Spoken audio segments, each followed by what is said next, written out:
Hi guys, and thanks for tuning in. In tonight's video, we dive deep into the tragic tale of the Radium Girls, the courageous factory workers who unknowingly faced the deadly effects of radium poisoning. We'll trace their journey from factory floors to courtrooms, reveal how their battle sparked groundbreaking labor reforms, and explore why their legacy remains a powerful reminder of the cost of progress. But before we dive in, if you enjoy this video, please consider giving it a like and a subscribe. And without further ado, let's jump in. In the dawn of the 20th century, a new wonder captivated the world. A paint that glowed in the dark. It promised to light up the night, to transform ordinary objects into magical, radiant marvels. Factories buzzed with activity as young women, bright, hopeful, and full of dreams, meticulously brushed this luminous substance onto watch dials, instruments, and clocks. To their eyes, it was art. To the world, it was progress. But this glowing wonder, it carried a secret. Beneath the shimmering surface, a silent and invisible poison was taking hold. The very substance that made them shine was slowly stealing their health, their futures, and their lives. Whispers of illness began to spread, mysterious pains, strange symptoms, and unexplained deaths. But the truth was buried under layers of corporate secrecy and denial. This is a story of brilliance and betrayal, of science pushed too far, of young women trapped between hope and horror, and a fight for justice that would change the way we protect workers forever. At the dawn of the 20th century, opportunities for young women were scarce, especially those from working-class families. Many came from small towns or immigrant backgrounds, where jobs were limited to domestic work, sewing, or factory labor, often grueling, low-paying, and with little chance of advancement. When the radium dial factories opened their doors, they promised something different. These factories offered steady work, with pay that was surprisingly good for women at the time, often 2 to 3 times what domestic or garment jobs paid. For many young women, these positions were a lifeline, a chance to support their families, gain financial independence, or even just earn a bit more to improve their everyday lives. But these jobs, they were highly competitive. The Radium Company sought out young women because of their nimble fingers and attention to detail, perfect for the delicate work of painting tiny numbers and hands on watch faces. Their work was meticulous and demanded precision, but it was also seen as glamorous. Working with a mysterious glowing substance, well, it almost felt magical. For these women, the factories were a beacon of hope, a step beyond the limited roles society had traditionally offered them. Yet, none of them could have imagined the devastating cost hidden in that glowing paint. The young women who lined up for jobs in radium factories were mostly from poor, working-class families. Many were teenagers or young adults seeking a way out of poverty or desperate to help support their families. A significant number came from rural areas or immigrant communities, where job opportunities were limited and often physically demanding. Before these factory jobs, many of these women worked as seamstresses, maids, or in other low-paying, labor-intensive roles. These traditional jobs were exhausting, poorly paid, and offered little security or respect. The radium dial painting jobs stood out because they paid more and promised a cleaner, less physically strenuous workplace. For many, it seemed like a rare chance for a steady income and a step up from the grinding poverty they faced. The idea of working with glowing paint even added a little sense of novelty and pride. However, their desperation for good work and better pay meant that they didn't really question the risks. Partly because the companies assured them that the radium was harmless, and partly because they had few other options. The radium companies knew they needed a workforce with steady hands and sharp eyes to paint tiny little numbers and details on watch faces. Their ideal candidates? Young women, often teenagers or in their early 20s, who were eager for work, dependable, and willing to take on delicate and repetitive tasks. To attract these workers, companies used several tactics, like promises of good pay and steady work. Radium dial painting paid significantly better than many other jobs available to women at the time. Advertisements and recruiters highlighted the higher wages and the reliable schedules. And for many young women who were struggling to support themselves and their families, this was a powerful incentive. These companies also appealed to pride and novelty. Working with radium was presented as glamorous and cutting edge. The paint glowed mysteriously in the dark, making the job feel almost magical. The companies played up the science and modernity of their work, attracting young women fascinated by the idea and the glow of contributing to a new technological marvel. These companies also reassured safety.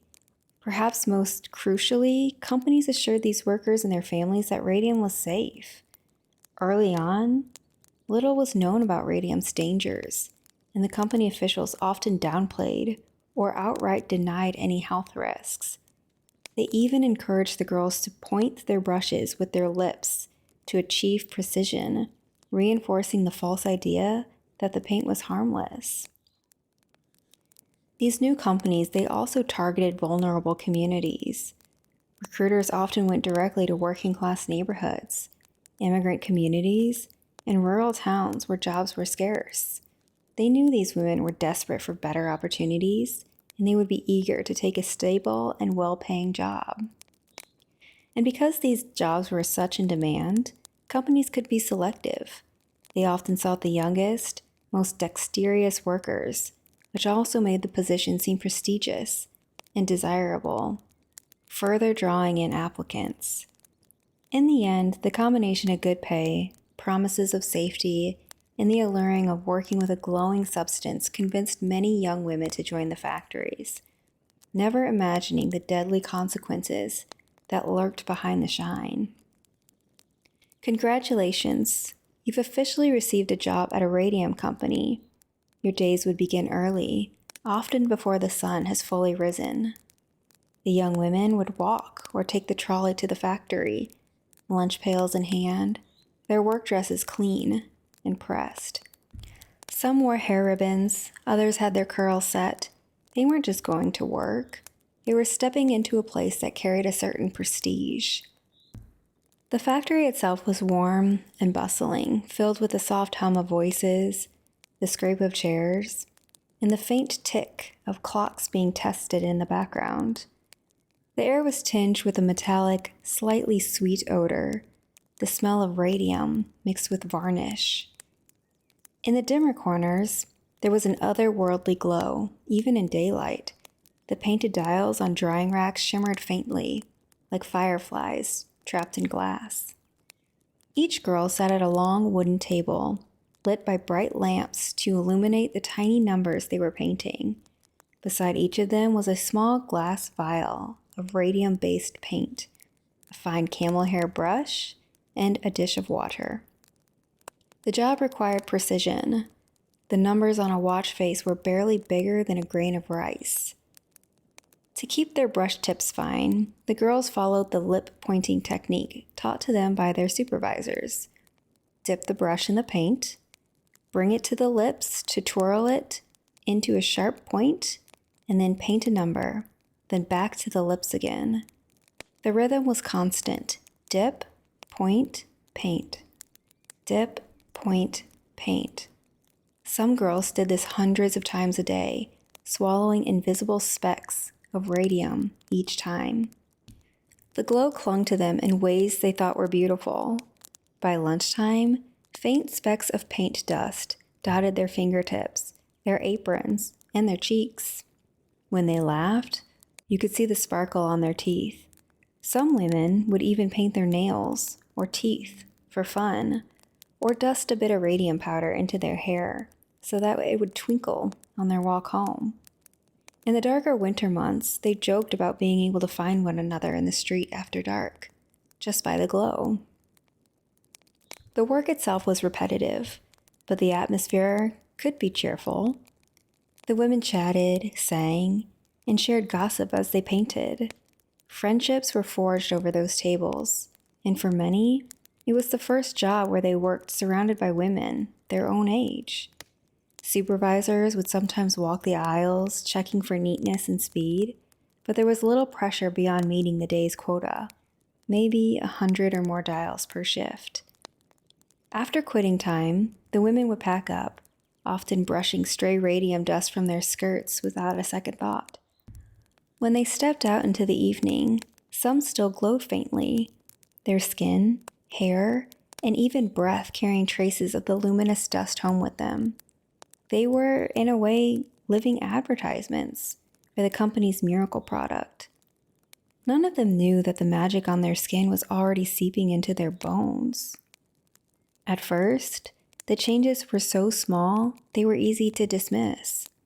A sore jaw that wouldn't quite go away, a tooth that felt a little loose, aching joints after a long day at the table. Nothing unusual for women working with steady, repetitive motions. The girls kept working, kept chatting and laughing through their shifts. But slowly, the ailments began to deepen. One might notice that she was more tired than usual, her legs heavy on the walk home. Another might wake in the middle of the night with a strange, throbbing pain in her jaw. The company doctors, when consulted, would wave it off. They might say, "Maybe you just have a mild infection. It's nothing to worry about."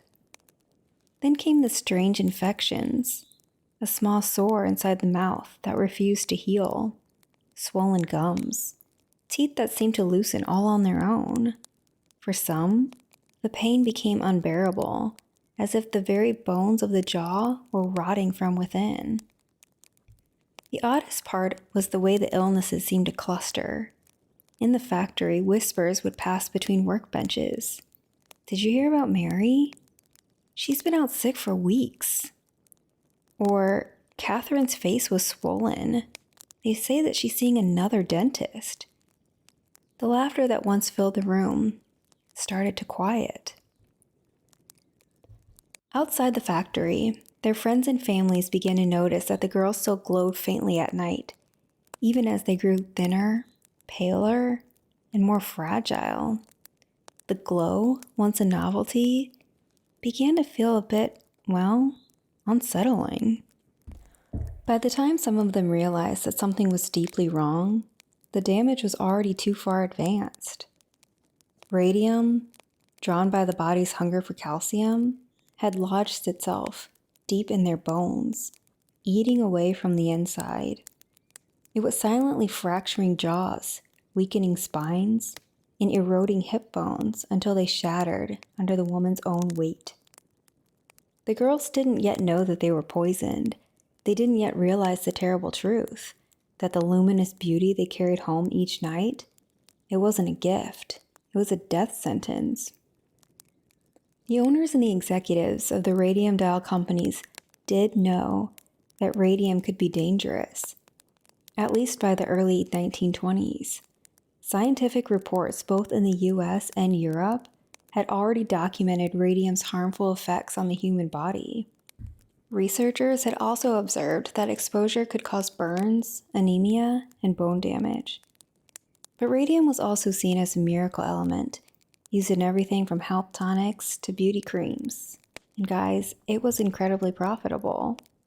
The glow-in-the-dark watches were high in demand, especially during and after World War I. Inside the factories, the lip-pointing technique that forced the women to put radium paint on their mouths was defended as harmless by company officials. In reality, they had already begun protecting male scientists working with larger quantities of radium by giving them masks, tongs, and lead shields. That meant they knew enough to protect some workers. but chose not to protect the dial painters. Why? Because the women were seen as replaceable, and any safety changes would slow down production and cost money. It was easier and more profitable to deny that there was any danger. As the illnesses spread, some women grew desperate. They began seeing doctors outside the company, men who had no ties to the radium industry. The diagnoses were often horrifying and baffling. The first being dead bone tissue, especially in the jaw, which dentists called jawbone death. They had severe anemia, with blood counts so low it was a wonder that they could even walk. And they had bones that were so paper thin or riddled with holes that it looked like they had been eaten by acid. Many doctors had never seen anything quite like it.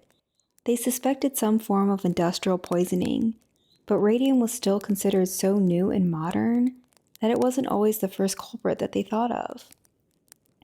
Still, as more and more dial painters from different towns, women who didn't know each other, came forward with the same strange symptoms, a pattern began to emerge. And once independent medical investigators got involved, it became harder for the companies to deny what was happening. By the mid-1920s, the whispers could no longer be contained. Too many girls were gone, their once bright smiles replaced by photographs of hollow-eyed young women who looked decades older than their years. The deaths were piling up, and the similarities in their cases were too stark to ignore. Enter Dr. Harrison Martland, the county medical examiner in New Jersey. When the body of a former dial painter was brought to his attention, Martland decided to investigate. He tested samples of her bones, and they glowed in the dark. Even in death, the radium was there, radiating silently from deep within. Martland's findings were undeniable. Radium wasn't just harming these women, it was killing them. And it wasn't confined to the mouth or the jaw. The poison had spread through their entire skeletal system. The press got wind of this story. Headlines screamed of the women who glow in the dark and radium poison victims. Newspaper illustrations showed skeletal figures, jaws crumbling to dust, watches ticking ominously in the background. The public, once enchanted by radium's glow, began to see it now as a deadly curse. Under this spotlight, the company scrambled.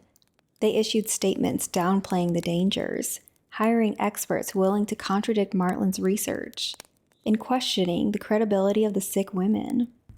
They called the illnesses coincidences or blamed them on poor dental hygiene. But the evidence was mounting, and independent scientists across the country began confirming Martland's results. For the Radium girls, the moment was bittersweet. The truth was finally out, but many of them were already too ill to enjoy any sense of victory. But still, they resolved to fight, not just for themselves, but for the women who would come after them. It was no longer about just their own suffering. It had become a battle for justice. When the newspapers splashed the Radium Girls' tragedy across their front pages, it wasn't just the factory owners who started to squirm. It was ordinary people too. For years, radium had been marketed as a miracle ingredient. It wasn't just in glowing watch dials. It was in toothpaste, cosmetics, tonics, even chocolate. People had paid good money for these products, believing they were life-enhancing. Now, those same advertisements looked sinister, like warnings in disguise. Watch owners in particular began to wonder if their prized timepieces were ticking away with poison. The very glow they once admired in the dark, it now seemed ominous. Could it harm them through the skin? Could it seep into the air that they breathed? Could it be making them sick without them knowing? While experts eventually reassured the public that owning a radium dial watch posed far less danger than painting one, the trust? Well, it had already been shattered. The idea that something as simple as telling time could carry death in its glow? is stuck in people's minds. In living rooms and bedrooms across the country, some watches were quietly tucked away in drawers. Others were thrown out entirely. For the first time, the miracle of radium was associated not with progress, but with a creeping, invisible threat that might already be sitting on your bedside table. By the late 1920s, the Radium Girls were no longer just a tragic story. They had become a national scandal. Public fear over radium products had cracked open a door, and the women, despite their failing health, were determined to push it wide open. The newspapers had painted them not only as victims, but as martyrs for truth.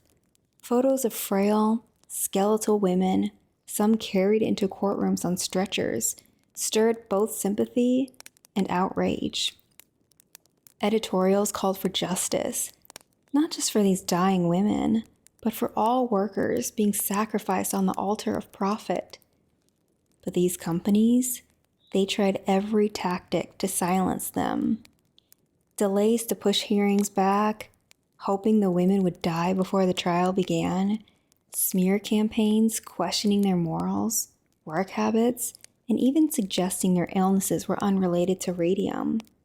Settlements were offered quietly and meant to make the problem disappear without admitting any fault. But the public, they were watching. Each delay, each smear, each whisper of corporate deceit only deepened the anger. Crowds gathered outside courthouses. Journalists fought for front row seats in the gallery. What had begun as a local labor dispute was now a matter of national morality. The women's lawyers leaned into that outrage. They reminded juries and reporters alike that the radium companies had protected their male scientists while leaving the young dial painters completely exposed. They hammered home the lip-pointing technique, the deliberate, repeated ingestion of poison as a company-mandated practice. When Grace Fryer, one of the most famous Radium Girls, finally got her day in court, she was so weakened by her illness that she needed a back brace just to sit upright. Her quiet, unwavering testimony and the sight of her crumbling jaw did what years of scientific reports could not. It made the horror human. The combination of public outrage, undeniable medical evidence, and the courage of the dying women turned the tide. The companies could no longer hide in the shadows.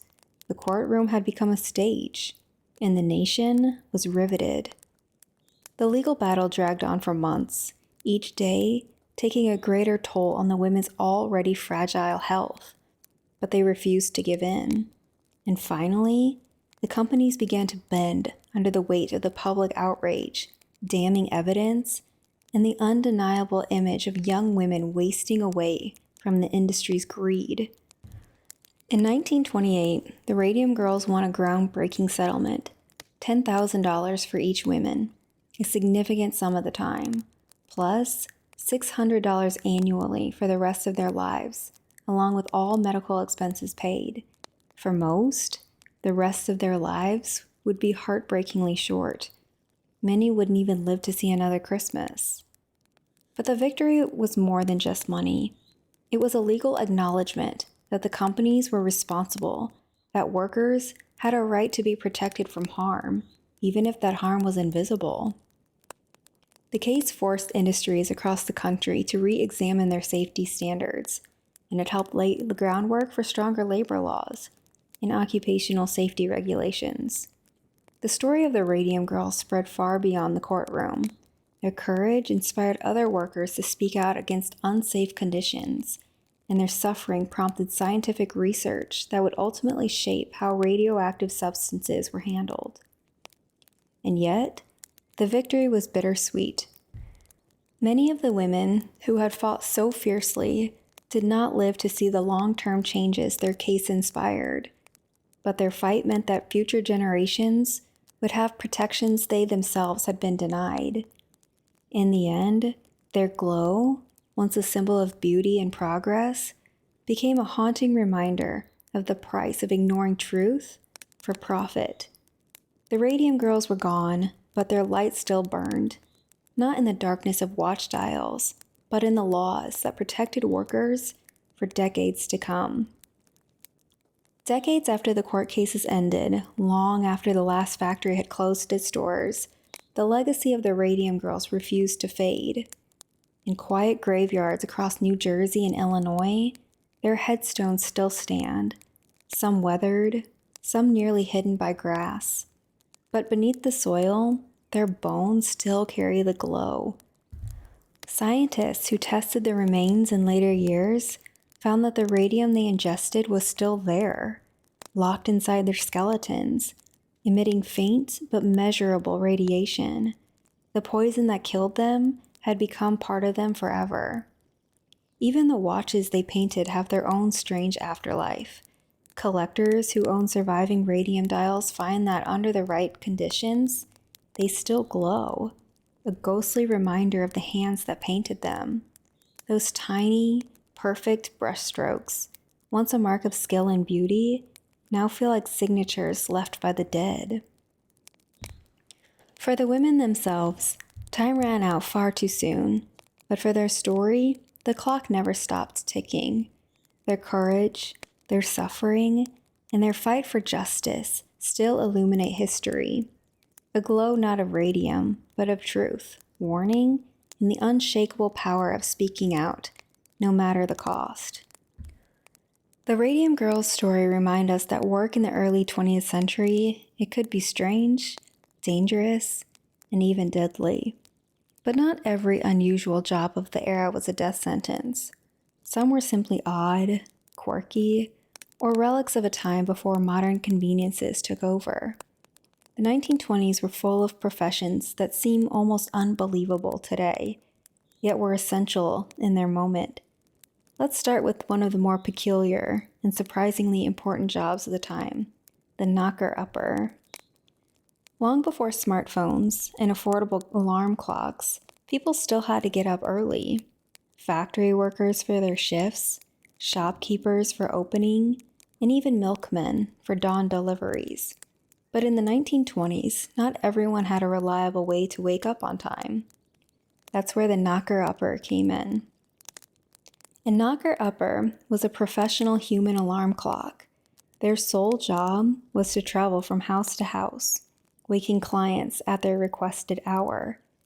They usually worked in working-class neighborhoods or industrial towns, where the morning shift started early, and punctuality could mean keeping or losing your job. Armed with long, slender sticks, often made of bamboo or sturdy cane, knocker-uppers would stand outside a customer's home and tap on their bedroom window until they stirred. For homes with windows on upper floors, the stick could be 12 feet long, allowing the knocker-upper to reach without disturbing other residents. In some areas, they used pea shooters instead, aiming tiny dried peas at the glass with uncanny accuracy to create a sharp tap, tap, tap. They worked in all weather, rain, snow, bitter cold, and often kept a strict schedule, moving street by street with practiced precision so each client was woken at just the right time. Some knocker-uppers handled dozens of homes in a single morning, memorizing which windows belonged to which customers. Payment was usually weekly and modest, just a few pennies per client, but steady work for someone with a sharp sense of time and strong legs. Interestingly, the knocker-upper didn't leave until they were sure you were awake.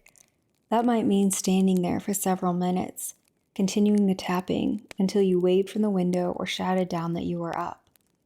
For heavy sleepers, this could turn into a morning duel of persistence. The profession began in the 19th century and survived well into the 1920s. In some rural areas of Britain, it even lasted into the 1940s, until alarm clocks became cheap and reliable enough to make the job obsolete.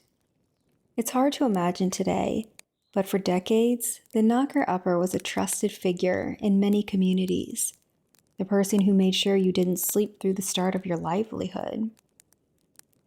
Before electricity illuminated every street corner, towns and cities relied on gas lamps to keep their streets safe after sunset. In the 1920s, electric streetlights were rapidly spreading in major cities, but not in many small towns. And even in certain older neighborhoods, the job of the lamplighter was still essential. The lamplighter's day, or rather night, began at dusk. Armed with a long pole, often with a hook on one end and a small flame or pilot light on the other, they would walk their assigned route, stopping at each gas lamp to ignite it. Many wore heavy coats and caps in winter and carried lanterns of their own so that they could see the unlit lamps ahead. Each lamp had a small lever or valve that had to be turned to allow gas to flow. The lamplighter would then extend their pole, fit it into the lamp's burner, and with a flick, the mantle would bloom into a soft and steady light. Some did this entirely by muscle memory, their hands knowing exactly where each valve sat in the dark. But their work didn't end with lighting the lamps. Early the next morning, often before most people were awake, lamplighters retraced their steps to snuff out each flame and conserve gas for the following night.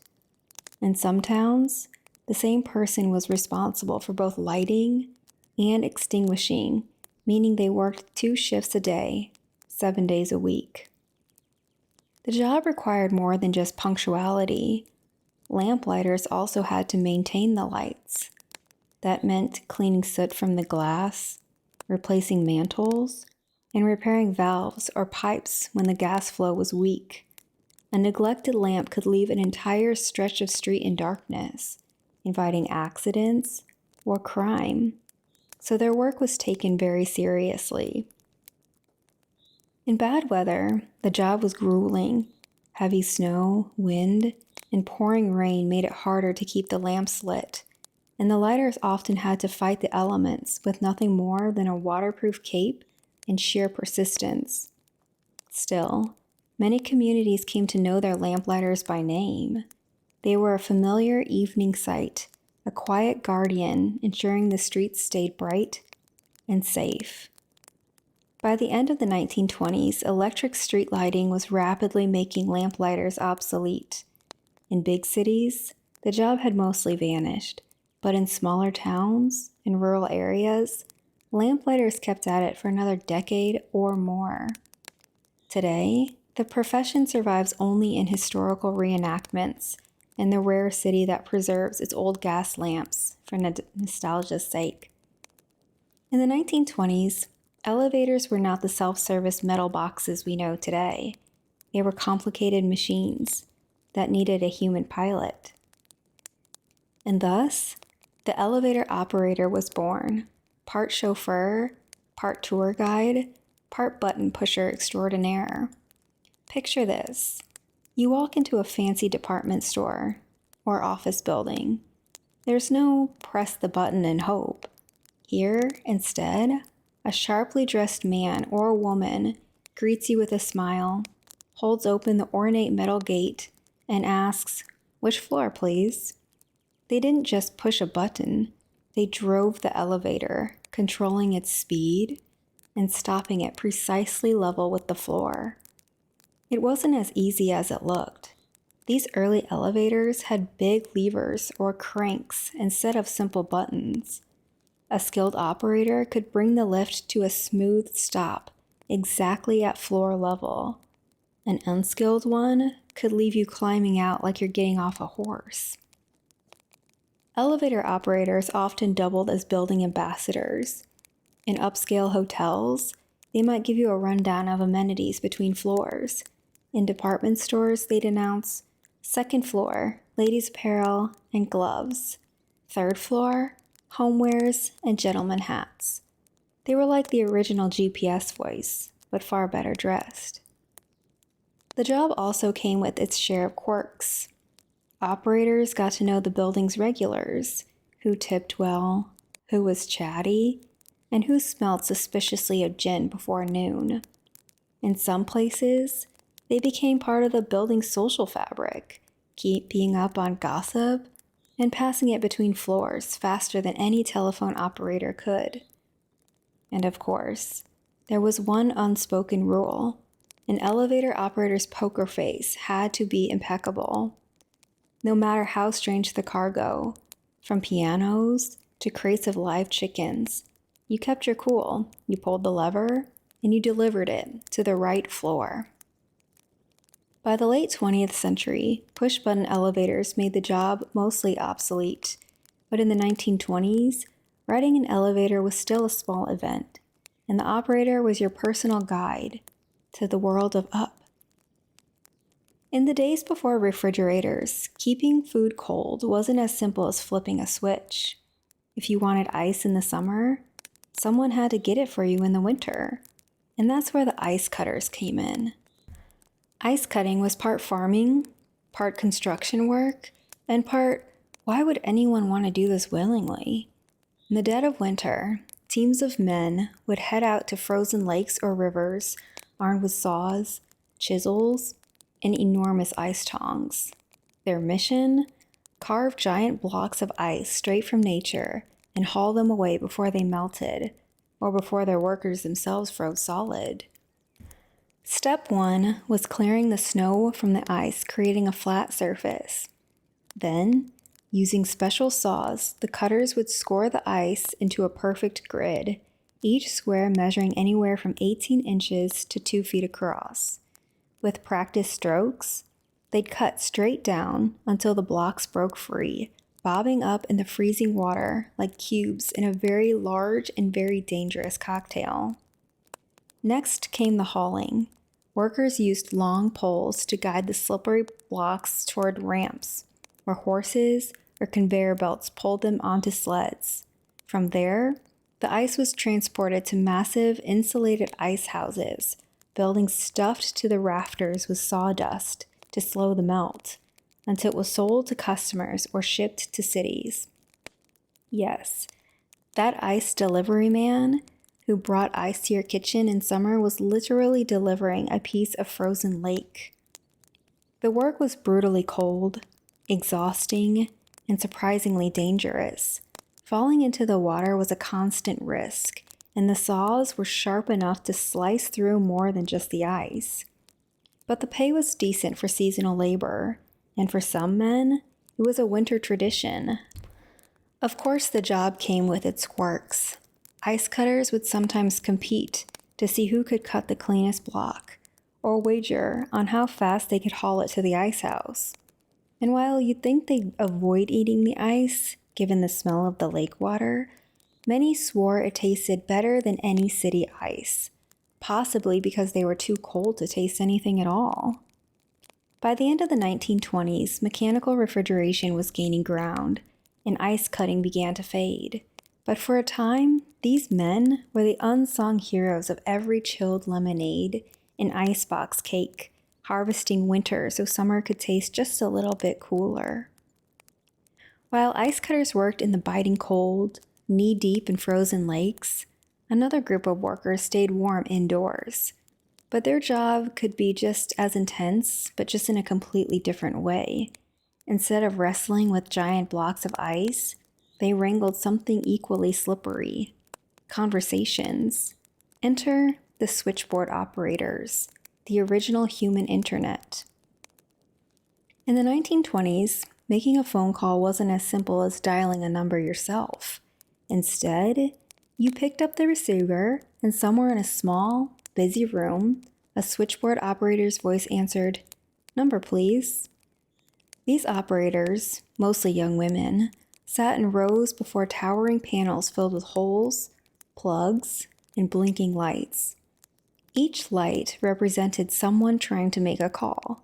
Their job was to connect the right people by taking a cord, plugging it into the correct socket, and then repeating that process thousands of times a day without mixing up Aunt Mabel's gossip with Mr. Thompson's hardware order.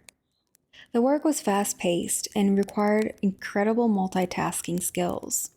Operators listened to one caller while taking notes from another and watching for yet another light to blink. They were expected to be polite, quick, and accurate, all while speaking in a clear and pleasant voice. Management even trained them on posture and tone, because apparently, slouching might make your "number please" sound a little less professional. But behind the perfect manners, operators had front row seats to human drama.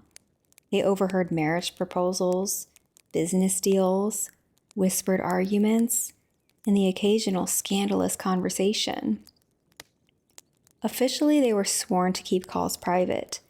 Unofficially, well, let's just say that small-town operators were often the most well-informed people in the county. The job came with a lot of strange little rules. No chewing gum, no leaning on the desk, no talking to coworkers while calls were active, and certainly no laughing when a caller accidentally asked for the bakery when they meant the bank. And if you didn't answer a light quickly enough, your supervisor, sitting just a few feet away, would notice. By the end of the 20th century, automatic dialing and direct connections put most switchboard operators out of work. But in the 1920s, they were indispensable. The human link between voices across town, across the country, or even across the ocean. Without them, the world was just a lot of disconnected wires. While switchboard operators connected voices across miles of wire, another group of workers in the 1920s made their living connecting something else entirely. Slippery little bloodsuckers, directly to your skin. Yes, we're talking about leech collectors, a job that sounds like the worst dare you could ever lose. In the early 20th century, leeches were still widely used in medicine. Doctors swore by them for everything from reducing swelling to balancing the humors, an old belief that the body worked best when its fluids were in harmony. So if you wanted a jar of fresh leeches, you didn't go to the pharmacy. You just went to a leech collector. The work was not for the squeamish. Collectors would wade into muddy ponds, lakes, and marshes where leeches thrived, usually barefoot or with legs exposed. Why? Because the fastest way to catch a leech was to let it catch you first.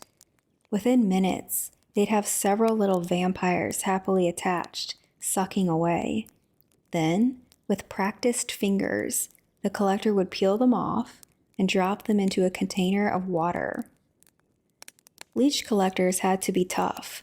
They stood in cold water for hours, risking not only blood loss, but infections from the bites. The job also had its hazards: snakes, sharp reeds, and the occasional confused fish, all posed risks. And unlike switchboard operators who had to mind their posture, leech collectors had to mind their ankles.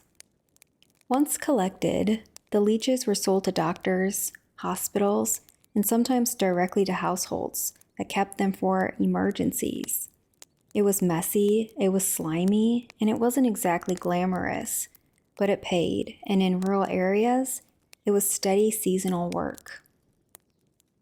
If standing in a swamp while being eaten alive sounds bad, imagine the opposite: standing in black silk, weeping in public, for someone you've never met. That's the world of the professional mourner.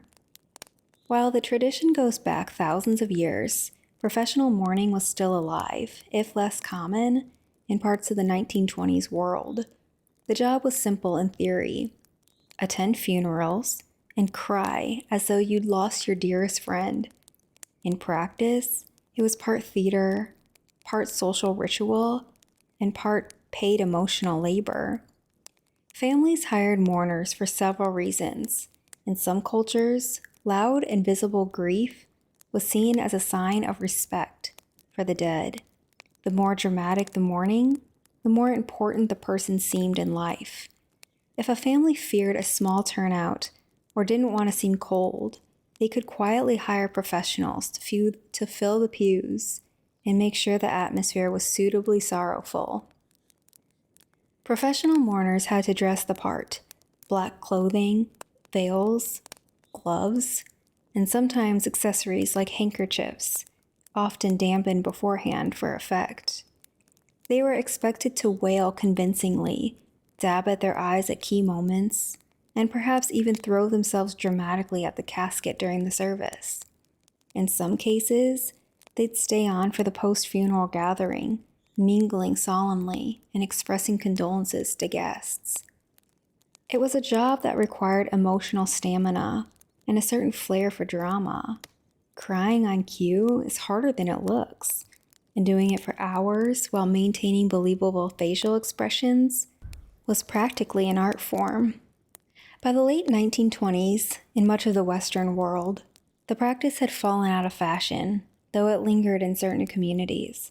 Still, for a time, there were people who could truthfully say their occupation was making strangers cry at funerals. From the frozen legs of the ice cutters to the tangled wires of the switchboard operators, from the swampy hunt of the leech collectors to the tear-strained theatrics of professional mourners, the 1920s workforce was nothing if not inventive.